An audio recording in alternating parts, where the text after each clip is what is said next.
such an interesting subject for me because I have, over 30 years in the business, seen analysis and business intelligence and machine learning develop in many ways. And perhaps the most exciting way has been to see machine intelligence really starting to work with human intelligence. We are still the most intelligent part of this operation. But when you see machine intelligence and human intelligence working together, something very different, something very special happens. And that's why I'm kind of excited about this topic. But the other theme that we have today is that data is the new oil. Very interesting. Now, I know that everybody in this call knows a lot more about oil than I do. So I'm not going to tell you anything about oil, except that oil isn't worth very much. Oil isn't very valuable. Oil is just kind of messy stuff, really, just a messy liquid. Why is oil so special? Why is oil so valuable? It's because of the work we do with it. Oil is not worth anything until you use it, until you put it to work, until you get value from it. And that takes a lot of effort. We have to drill the oil, we have to refine the oil, we have to ship it to where it's needed, we have to put it in our cars, put it in our plastic products, consume it in some way. And then we get value from oil. Oil on its own, sitting in a barrel, it's just oil in a barrel. It's valuable only because of what you can do with it, because of the potential that oil has. And then its value increases as you use it. And that is genuinely true of data too. Data is just ones and zeros until you do something with it. And so I have this theme that is very important in my work, which is that data, without analyzing it, is just a wasted asset. It's just an asset sitting there not being used. When you use data, when you analyze it, then you get the value from it. But my next point, I think, which is very important too, is analysis without action. Well, that's a wasted effort because you put all this work into analyzing your data and now you're not building on the insights, you're not taking action with the insights. What's the point? What's the point of doing all that work? So if data without analysis is a wasted asset, every company, every enterprise, every organization should be focused on analytics in order to get value from their data asset. And if analysis without action is a wasted effort, we need to focus that effort on how we take action, how we do things. What is it that we can actually achieve with the data? And so when we think of that, one of the most important changes that's happened in the last 10 years, 5 years really, and has really developed in the last 2 or 3 years, is the growth of the number of data types that we have.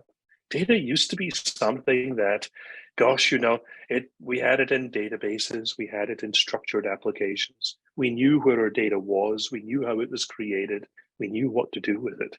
Now we have data from everywhere. We have data from devices. I think there's a pipeline sensor in the top left-hand corner. We have data from our phones. We have data in data centers. We have new types of data collected from the internet or collected from either from the Internet of Things or the real internet. We have social data. We have vast amounts of data about the climate, about transport, about logistics, about human resources. We have vast amounts of data that we can use. And all of these data come in new, complex, and really quite diverse data types. So if we're going to get value from that, if we're going to do the analysis and take action, how can we do that with so much diversity, with so much complexity, with so much scale? The work we have to do is tremendous. Well, one thing I'm going to suggest to you is that if you're thinking about reports, maybe visualizations, maybe dashboards, yeah, that's okay. But that's now just standard. Everybody is doing that. You're going to get no competitive advantage from a report, no competitive advantage from a dashboard, because that's just commodity nowadays. New insights and new value are going to come from more complex data, which includes all these types that I've spoken about, and even natural language technologies. More advanced analytic technologies will add value. So machine learning, for example, artificial intelligence can add more value to data. And then the action, more actionable outcomes. So for example, being able to automate decisions, being able to collaborate on decisions, and being able to automate and collaborate on the processes that take action on data. These are the things that will make a difference. So these new analytics that we're building, one of the things that I want to suggest about them is that we must handle complex problems. And by complex, I mean something very specific. I mean something that is different from just being complicated. I have a picture here of a watch, a beautiful watch, very complicated watch. But a watch is quite easy to determine in the sense that we know everything that a watch does. We can calculate everything that a watch does. We can run it through a computer. We can calculate every single movement of that watch. We can design it all. It's complicated, it's very complicated, but it's nothing like complexity. The human brain is complex. We still struggle to understand how it can possibly work, this miraculous ability that we have to think and to understand. So something that is complicated can be very sophisticated, but something which is complex has a different order of problems. The same is true when we look at our business. If you want to build a project plan, if you want to build a schedule, if you want to build an accounting system, that could be very, very complicated. There's no doubt about it. But you know what? It's not nearly as complex as the human relationships, the interactions, the deals, the trust, the understanding that actually goes into business. A lot of what we think of as business analysis today is actually just complicated. What we should be really looking at is how do we bring the complex scenarios and how do we help people with complexity, not just with what is complicated. This is a real challenge, by the way, and it comes back to what I said at the beginning, that human beings are still the smartest. In all of this, we're still the most intelligent. We need to bring technologies to our intelligence so that we're working together. We're not replacing human beings with artificial intelligence or machine intelligence. We're complementing the complexity of human thought with machine learning and intelligence. So the new analytics needs this. It needs human and machine intelligence working together. Now, we actually do this all the time. We talk about augmented intelligence, meaning we take machine intelligence and we augment, we add to human capabilities. The truth is, we've been doing this for centuries. We augment our human intelligence in many ways. If you keep a notebook or a diary, you're augmenting your memory. I can't remember everything. I think I have a good memory, but I'm sure as I get older, I start to forget things. So I take notes, and those notes act as an extension of my intelligence. They're my memory. And so tomorrow I come and read my notebook, and I've augmented what I would otherwise have forgotten. We use machines to augment our strength. If you use, with a car, you can move faster than a human being can move. With a bicycle, you can do the same. Machines augment humans. Notebooks augment our memory. And in the same way, when we look at augmented intelligence, calculators, a simple computer, even something as simple as an abacus, an old-fashioned adding machine, they augment our ability to do things. You can do calculations more quickly, more efficiently, using this augmentation. So I don't want people to think that augmented intelligence or bringing machine technology to human intelligence is been doing. But now we have the capacity to do it at greater scale, with greater speed and greater insight than ever before. And that's very exciting. Machine learning can augment our human ability to find complicated patterns and to find new insights in this data that is so complicated. We can't possibly, even as human beings, take in all the complicated features of our entire business, our entire industry. But computers can, and intelligence can, and then bring it to us as human beings, and then we can see the complexities and take action on the complexity of that. To do that, honestly, it's a lot of work. when I suggested that there's a lot of work needed to bring value out of oil, in the same way there's a lot of work needed to bring value out of data. Fortunately, the data universe makes a lot of this manageable for us.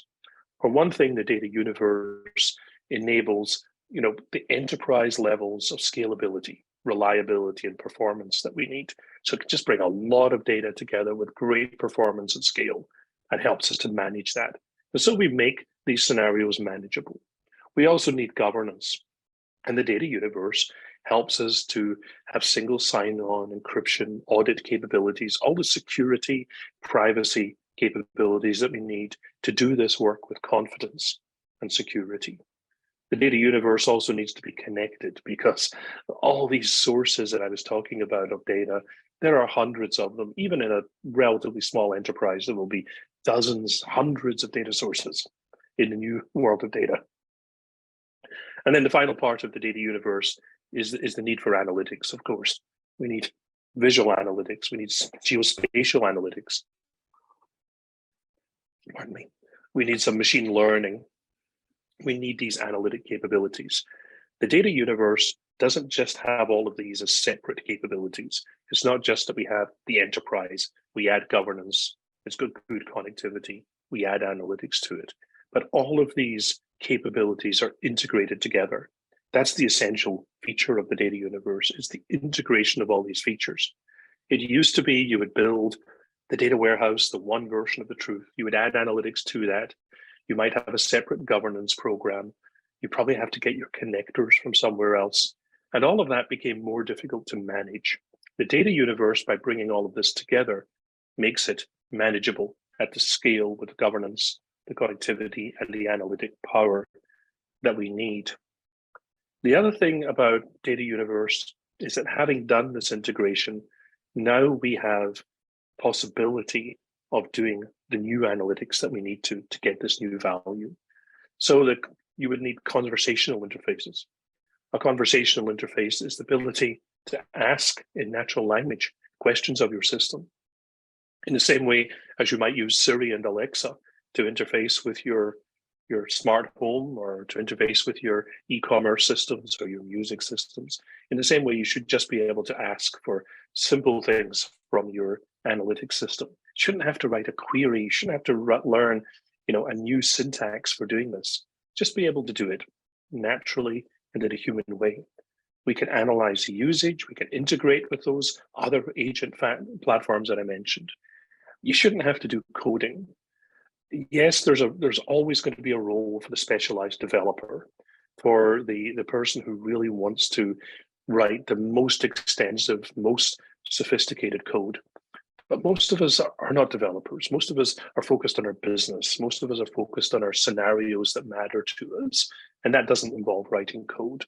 So we need to be able to do as little coding as possible. The data universe can, because it understands how all the different data elements are put together, enables us to, for example, just create pipelines, create schedules, and use smart connectors without having to write a lot of code to do those things. We need to be predictive. Predictive is important because previously analytics always looked to the past. I could tell you what happened in the past.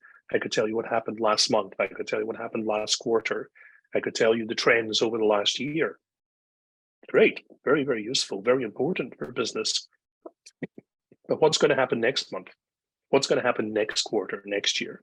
Now we need to be able to find these patterns, the correlations, the projections, and even find potential errors, outliers, problems in that.